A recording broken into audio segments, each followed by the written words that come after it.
Welcome to our channel, where we bring you the most inspiring and life-changing stories. Today, you are about to hear a story that is not just about success. It is about struggle, pain, determination, and the power of never giving up. This is the story of a young boy who had nothing. Not a single penny, not a comfortable home, not even enough food to eat. A boy who lost everything at a young age, who had no one to help him, and who faced hunger, loneliness, and endless hardships. But that boy did not accept his fate. That boy refused to give up. He walked for 2 years, covering a distance of 470 kilometers, with no money, no food, and no shelter. He faced storms, hunger, and exhaustion, but he never stopped. That boy later became the founder of the world's most powerful luxury brand, Louis Vuitton. How did he do it? How did a homeless, hungry boy become the creator of a billion-dollar empire? How did he turn his pain into power and his struggles into success? Everything in this story is true. Every struggle, every success, and every detail. Watch the full story to truly understand the journey from nothing to ultimate luxury. Trust me, you won't regret it. This story isn't just inspiring. It's a powerful way to improve your English. With engaging storytelling, rich vocabulary, and real-life lessons, you'll learn naturally while enjoying an incredible journey. Now let's begin from the very start. In the year 1821, in a small village called Angers, France, a baby boy was born into a poor family. His name was Louis Vuitton, but life did not welcome him with comfort or wealth. From the moment he was born, he was surrounded by hardship. His father, Xavier Vuitton, was a carpenter, a hard-working man who built furniture and small wooden structures. His mother, Coronne Gaillard, was a hat maker who spent her days sewing hats for local women. They worked day and night, yet their earnings were barely enough to buy food. Louis grew up in a tiny wooden house with a leaking roof and cold, damp floors. Winters in Angers were brutal. Snow covered the village for months, and cold winds made life even harder. There was no heating, no warm blankets, and no comfortable bed. Louis and his family had to survive with whatever they had. At a young age, he learned that life was not fair. He did not have the toys that rich children had. He did not go to school like them. Instead, he spent his childhood helping his father in carpentry, carrying heavy wooden planks, hammering nails, and cleaning sawdust from the floor. His hands were rough, his clothes were torn, and his stomach often remained empty. But Louis was different from other children in his village. Even though he was poor, even though he had nothing, he had something that others did not. A dream. Every day, travelers passed through his village. Rich men and women dressed in fine clothes, carrying large wooden trunks and suitcases. Louis would watch them with fascination. Where were they going? How far were they traveling? Who made those beautiful trunks they carried? He had never seen the world beyond his small village, but his heart longed to know more. He was curious, hungry for knowledge, and desperate for a better life. But fate was not kind to him. When Louis was just 10 years old, his mother fell sick. There were no hospitals in the village, no doctors to treat her. Day by day, her condition worsened. One morning, as the sun rose over the hills, Louis's mother took her last breath. She was gone. Louis stood by her grave, silent, unable to cry. His world had fallen apart. His father, broken by grief, became distant and cold. He no longer had the strength to take care of Louis. For the first time, Louis felt completely alone. But in that moment of pain, he made a decision. He would not stay in this village forever. He would not accept a life of poverty. He would leave. He would chase his dream. But how? At the age of 13, Louis had no money, no horse, and no food. Paris, the city of dreams, was 470 kilometers away. It was impossible. Or was it? One evening, as the village prepared for sleep, Louis packed a small bag. He had no map, no guide, only a dream. He did not tell his father. He did not say goodbye to anyone. Before the sun could rise, before anyone could stop him, Louis took his first step on the long road to Paris. He did not know what lay ahead. He did not know how he would survive. But he knew one thing. He could not stop. He walked for hours, then days, then weeks. His feet were sore, his body weak. Sometimes kind strangers gave him food. Other times, he went to bed hungry, lying under trees, using his bag as a pillow. He crossed forests, mountains, and rivers. He worked as a farm helper in small villages, earning food in exchange for labor. Rain soaked his clothes, winter winds burned his skin, but he never turned back. He was tired. He was starving, but he was determined. After 2 years of walking, struggling, and surviving with nothing but determination, Louis Vuitton finally arrived in Paris. But Paris was not the magical place he had imagined. The city was massive, filled with thousands of people, carriages rushing through the streets, and markets overflowing with food and luxury goods. The air smelled of fresh bread, roasted coffee, and perfume. Things Louis had never experienced in his poor village. But there was also another side to Paris. The streets were dirty, packed with beggars, thieves, and struggling workers who barely made enough to eat. The reality was harsh. Paris was not a place that welcomed the poor. And Louis had nothing. No home, no family, no money. He stood at the edge of the city, exhausted, his clothes torn, his feet bleeding from the long journey. His stomach growled, but he had no food. For the first time in 2 years, fear crept into his heart. Where would he sleep? How would he survive? The first night in Paris was the hardest. Louis found an empty wooden cart abandoned near a bakery.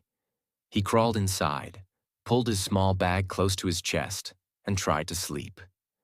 The streets were noisy. People laughed, shouted, and horses clattered against the stone roads. Rats scurried around, searching for food, but Louis was too tired to care. He closed his eyes, ignoring the cold wind biting his skin. The next morning, hunger forced him to wake up early. He watched as well-dressed men and women entered bakeries, buying golden loaves of bread and buttery croissants. The smell made his stomach twist in pain. He had no choice. He needed work. Louis walked from shop to shop asking for a job, but every time the answer was the same. No experience, no work, no connections, no chance, no money, no food. Paris was cruel to those who had nothing. Days passed, and Louis grew weaker. He ate scraps from the market, picking up leftover bread from the ground when no one was looking.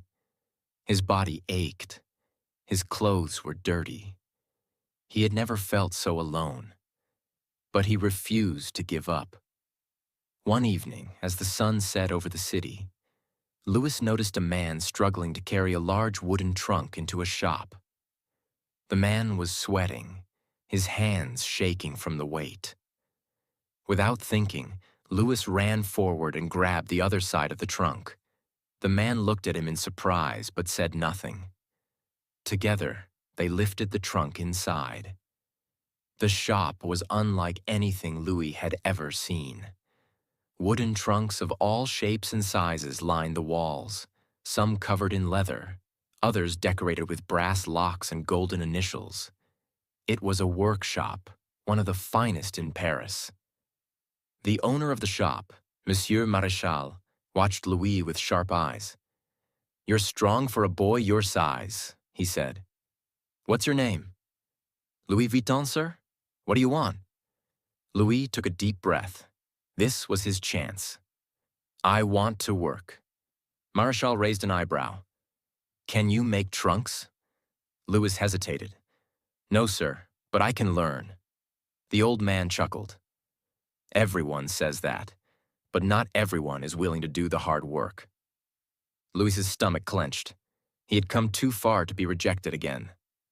"Give me a chance," he said, his voice firm. "I will work harder than anyone else." There was silence. Then Maréchal nodded. "Fine. You start tomorrow. But don't expect money yet. You work, you learn, and if you're good, then we'll talk about payment." Louis bowed. "Thank you, sir." He had done it. He had found a place to work. But this was only the beginning. The next morning, Louis arrived before sunrise. The workshop was freezing. The scent of fresh wood and glue filled the air. Tools were scattered across wooden tables: hammers, saws, chisels, and needles for stitching leather. Louis was assigned to sweep the floor, fetch tools, and clean up after the workers. At first, he didn't mind. He was just happy to be inside, away from the cold streets. But weeks passed, and he was still only doing basic tasks. He wanted to build. He wanted to create. One evening, after everyone had left, Louis stayed behind. He picked up a small wooden panel and began practicing. He hammered, carved, and stitched, imitating the work he had seen during the day. The next morning, Maréchal noticed the piece. He lifted it, examining the clean edges and precise stitches. "Did you make this?" he asked. Louis nodded, nervous. Maréchal didn't smile, but he didn't scold him either. "From now on, you stay after work. I'll teach you." That night, Louis worked harder than ever. He learned how to shape wood, how to select the best leather, how to stitch with perfection. He watched the master craftsmen memorizing their every move. Months turned into years. He was no longer just an apprentice.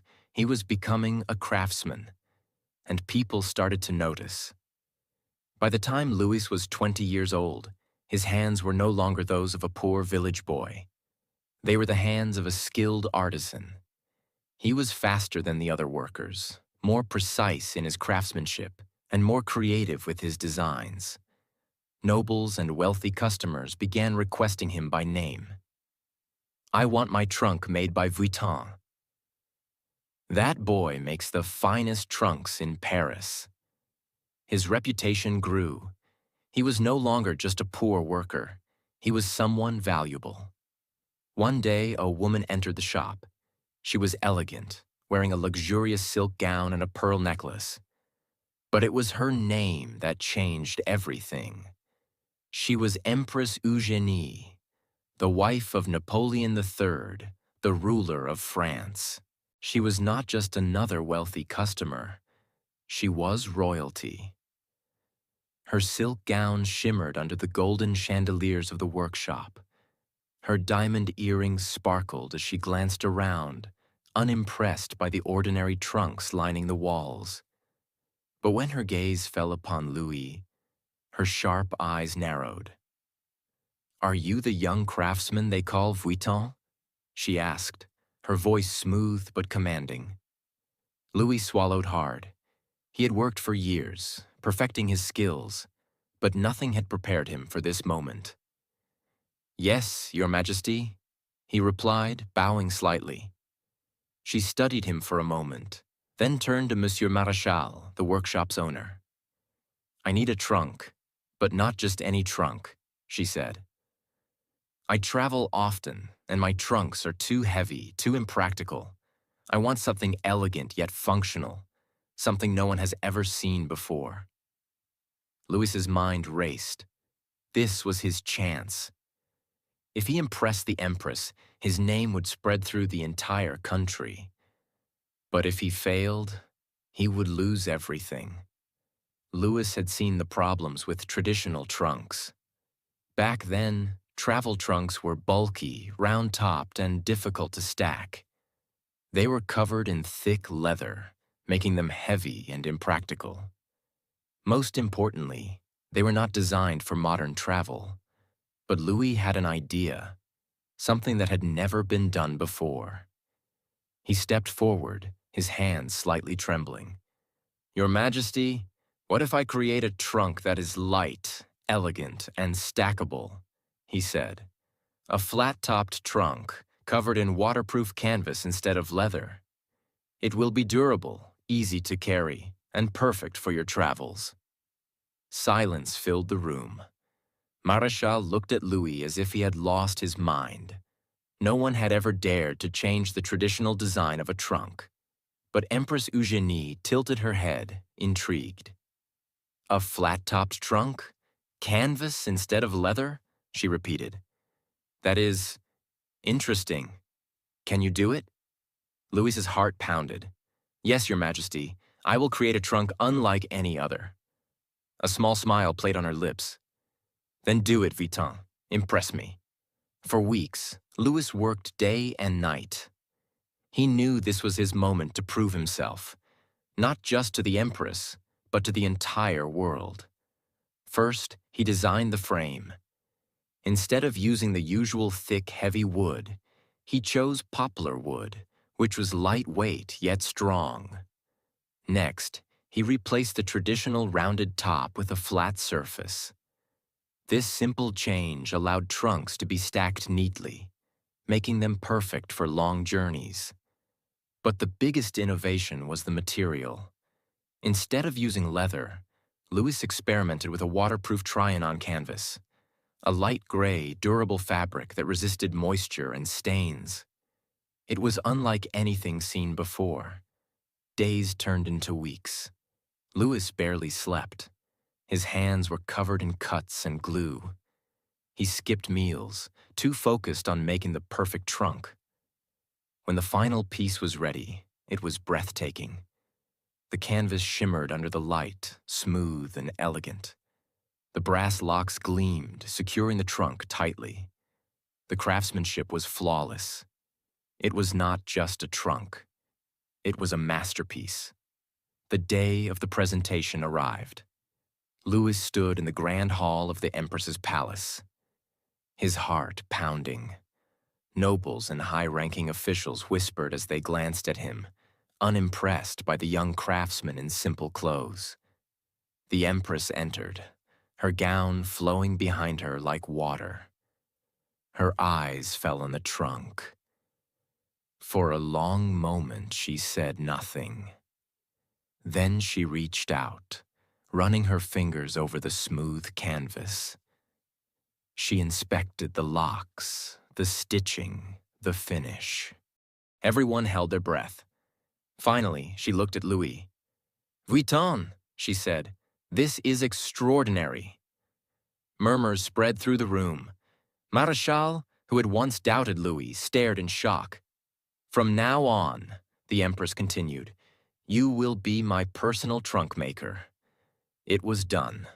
Louis had won the trust of the most powerful woman in France. And in that moment, everything changed. The Empress's endorsement was more than just an honor. It was an opportunity.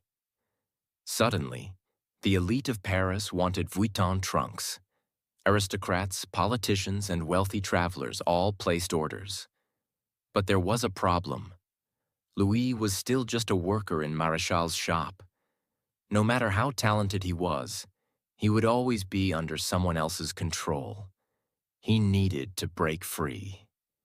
So, after years of loyalty, Louis made the boldest decision of his life. He left the workshop and started his own business. With the little money he had saved, about $1,000 in today's value, he rented a small space in Paris. The shop was modest, with only a few tools and a single workbench, but it was his. He hung a wooden sign outside: Louis Vuitton, Malatier, trunk maker. It was official. He was no longer just a poor village boy. He was a business owner. Starting a business was not easy. The first few months were brutal. Louis had no employees, no big factory, no safety net. Every trunk he made was handcrafted by him alone. He worked from sunrise to midnight, barely stopping to eat. And then, disaster struck. A massive war broke out in France. The Franco-Prussian War. The streets of Paris turned into battlefields. Wealthy customers fled the city, factories shut down, businesses collapsed. Suddenly, no one was buying luxury goods. Louis's shop, which had been growing, now stood empty. The orders stopped. The money stopped. He was on the edge of bankruptcy. For months, he fought to keep his business alive. He sold some of his tools, cut down on materials, and worked harder than ever. But no matter how much he tried, he was running out of time. If things didn't change soon, he would lose everything he had built. Then, just when all hope seemed lost, something unexpected happened. The war ended. And when peace returned, a new era began. People wanted to travel again. They wanted style, elegance, and innovation. And they wanted Louis Vuitton trunks. Orders flooded in. His shop, which had been nearly abandoned, suddenly became the most talked-about business in Paris. But Louis didn't just rebuild, he expanded. In 1871, he opened a brand new workshop in Agnières, just outside Paris. It was 4 times bigger than his old shop. He hired workers, trained apprentices, and designed new collections. His dream was no longer just a shop. It was an empire in the making. But the world was changing fast. Luxury was no longer just for royalty. It was for the rising elite. While Louis was building his empire in the 80s, his personal life was also changing. He married Clémence Émilie Pariot, a strong and supportive woman who believed in his dreams. She was not just his wife. She was his partner. They had a son, Georges Vuitton, who later expanded the business. But success came at a cost. Louis, obsessed with perfection, spent endless nights in his workshop, barely seeing his family. He missed birthdays, gatherings, and quiet evenings, all while chasing his dream. From the very beginning, Louis understood something most businessmen didn't. If you want to create a lasting brand, you must sell to the rich. But why? The wealthy had power. They influenced fashion, trends, and the desires of society. If aristocrats and high-status travelers used Vuitton trunks, everyone else would dream of owning one too. And there was another reason. Rich customers did not argue about price. They only cared about exclusivity. Louis never tried to sell to the masses. He focused on a few elite clients who were willing to pay top dollar for something unique and handcrafted. This strategy worked like magic. Soon, not only nobles, but also bankers, businessmen, and world travelers started ordering Vuitton trunks. Owning a Louis Vuitton trunk was no longer just about travel. It was a status symbol. Louis Vuitton had built an empire, but his journey ended in 1892 when he passed away, leaving his son, Georges Vuitton, in charge. Before passing away, Louis called Georges to his side and gave him one final lesson. Never sell cheap, never sell to the masses. Our name must always stand for the best. If the world changes, we must change with it, but never lose what makes us special. Georges was young, ambitious, and determined to take his father's vision to new heights. He expanded Louis Vuitton beyond travel trunks, introducing handbags, cutlery bags, and luxury minibars that changed the world of high fashion. As his business grew, copycats appeared. Cheap imitations of his designs started flooding the market. Customers were being tricked into buying fake Vuitton trunks. Louis knew he had to protect his brand. He introduced the LV monogram in 1896 to stop counterfeits, making Louis Vuitton a name that only the wealthy could afford. Under Georges, the brand didn't just survive, it dominated the luxury market. But nothing lasts forever. Georges was aging. The empire was growing too big for one man. The world was changing fast. Automobiles, airplanes, and a new era of fashion were emerging. For decades, Georges had worked endlessly to expand the Louis Vuitton brand. He introduced leather handbags and accessories that became a status symbol. He opened stores internationally, making Louis Vuitton a global name. He protected the brand's exclusivity, ensuring that LV remained a luxury reserved for the elite. But in the 1930s, Georges faced his greatest challenge yet. His health began to fail. Years of stress, constant innovation, and global expansion had taken a toll on his body. By 1936, Georges Vuitton passed away, marking the end of an era. The question now was, who would continue the empire? This was when Gaston Louis Vuitton, Georges' son, stepped forward. Gaston Louis Vuitton had grown up surrounded by luxury, design, and craftsmanship. From a young age, he had watched his father expand the brand, and now it was his turn. But the world was different now. The Great Depression, 1929 to 1939, had destroyed businesses worldwide. The rise of automobiles and airplanes meant that traditional travel trunks were losing their importance. The fashion industry was changing. People wanted more than just luxury luggage. Would Louis Vuitton survive this new era? Gaston knew that if the company didn't adapt, it would die. So he made bold moves. 1. Expanding beyond travel bags. Under Gaston, Louis Vuitton introduced small leather goods, purses, and accessories. 2. Creating luxury handbags. He focused on high-end handbags that weren't just for travel but could be used in everyday fashion. 3. Innovating in design. He experimented with new styles, making Louis Vuitton more fashion-forward. But before he could push his vision further, World War II erupted, putting everything at risk. During World War II, 1939 to 1945, France was occupied by Nazi Germany. The country was in chaos, businesses were shutting down, and luxury brands were struggling to survive. Gaston Louis Vuitton had to make a choice: either close the business or find a way to keep it running. To survive, Louis Vuitton worked with the German-occupied French government. This was a controversial decision, and for years, this part of Louis Vuitton's history remained hidden. It wasn't until decades later that reports revealed the brand's ties to the Nazi government. But despite the war, Louis Vuitton survived. And when the war ended, Gaston Louis focused on rebuilding the brand's image. But this wasn't easy. After World War II, Europe was in economic ruins.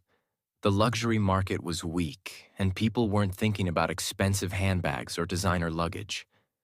But Gaston knew one thing: the rich always find a way to stay rich. Even in difficult times, the wealthy elite still wanted luxury. So, Louis Vuitton focused on exclusive, high-quality products that only the wealthiest people in the world could afford. This strategy worked, and by the 1950s, Louis Vuitton was back on top.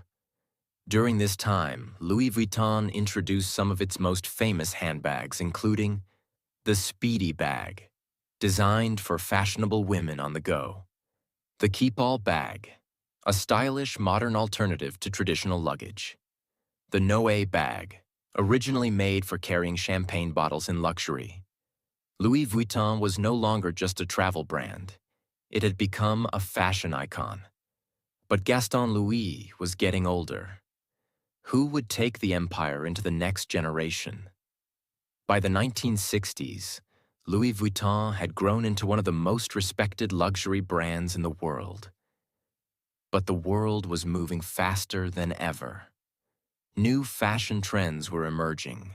The wealthy class was expanding.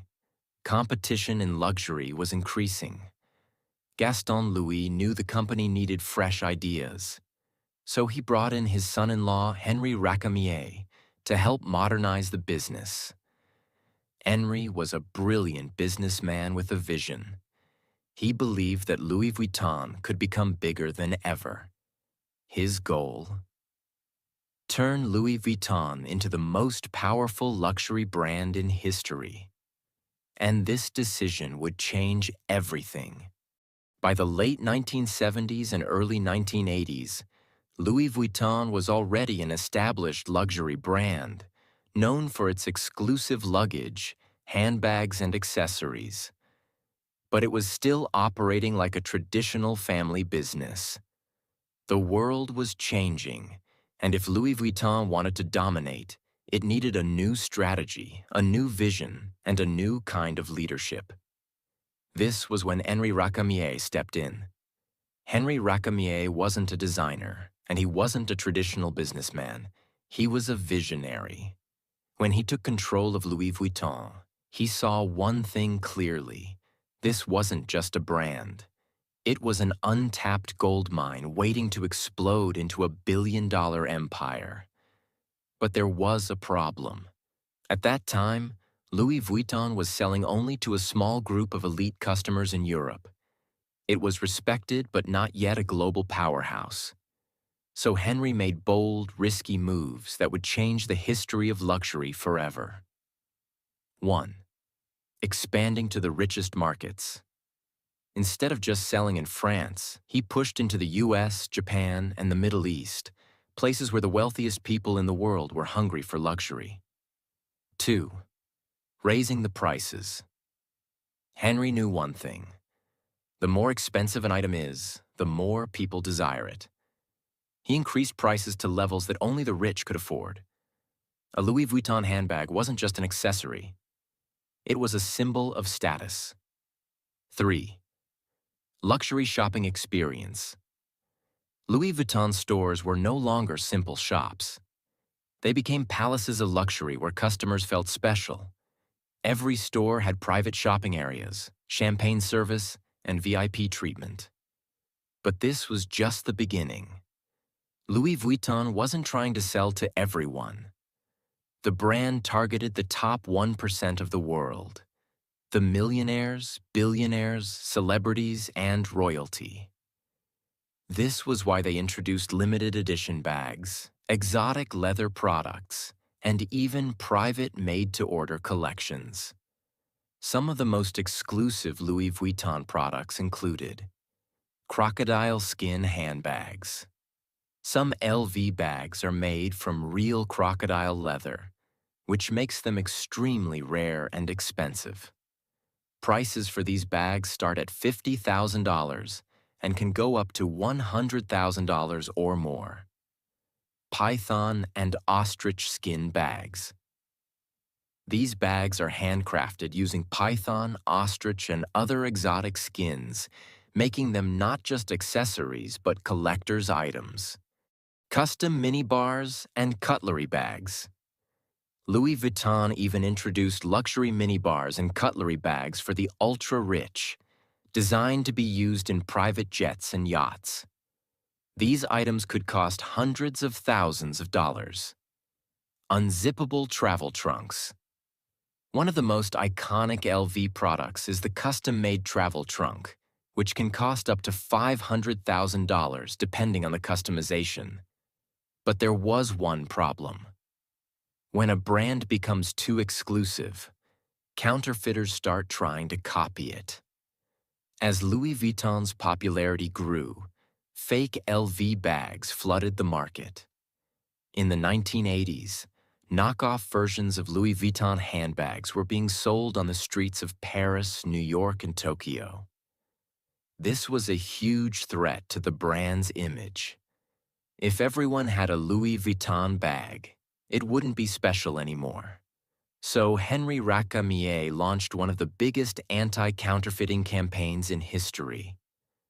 Louis Vuitton hired special teams of investigators to track down and shut down counterfeit factories. They worked with governments to pass strict anti-counterfeiting laws.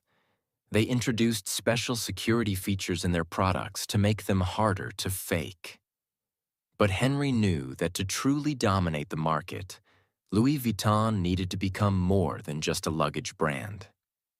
So he made a historic move. In 1987, Henri Racamier made a game-changing decision. He merged Louis Vuitton with Moet and Chandon, a luxury champagne brand, and Hennessy, a premium cognac brand, to create LVMH, Louis Vuitton Moet Hennessy. This was brilliant because now Louis Vuitton wasn't just a fashion house, it was part of the world's biggest luxury group.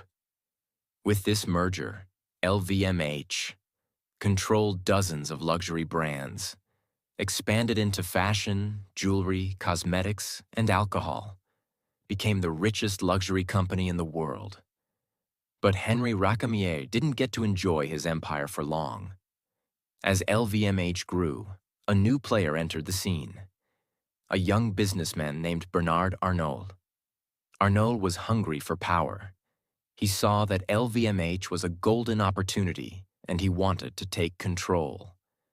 In 1989, he used aggressive business tactics to push Henri Racamier out and took full control of LVMH. This move was controversial, but it made Bernard Arnault the most powerful man in luxury fashion. Once he had full control, Bernard Arnault transformed LVMH into a financial powerhouse. He expanded into new markets like China, Russia, and India. He bought luxury brands like Dior, Givenchy, and Fendi, making LVMH the most powerful fashion group in the world.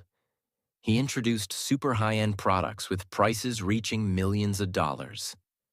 Today, under Bernard Arnault, LVMH is worth over $500 billion, making it the richest luxury company in the world. Arnault himself is often ranked as the richest person on earth, with a net worth of over $200 billion. Today, Louis Vuitton represents exclusivity. Owning an LV bag means you've made it in life. Luxury craftsmanship. Every Louis Vuitton product is handmade by the best artisans in the world. A status symbol. Whether it's a handbag, luggage, or a custom minibar, Louis Vuitton is the ultimate sign of wealth. Even after 170-plus years, Louis Vuitton remains the most powerful luxury brand in the world. And it all started with one young man, Louis Vuitton, who had nothing but a dream. Louis Vuitton's story is a lesson in determination, vision, and risk-taking. From a poor boy in a small village to the biggest luxury empire in the world, Louis Vuitton proves that hard work and innovation can change everything.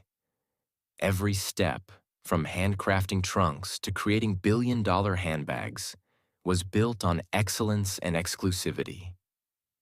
And even after wars, economic crises, and battles for control, Louis Vuitton has stood the test of time. This is more than a brand, it's a legacy.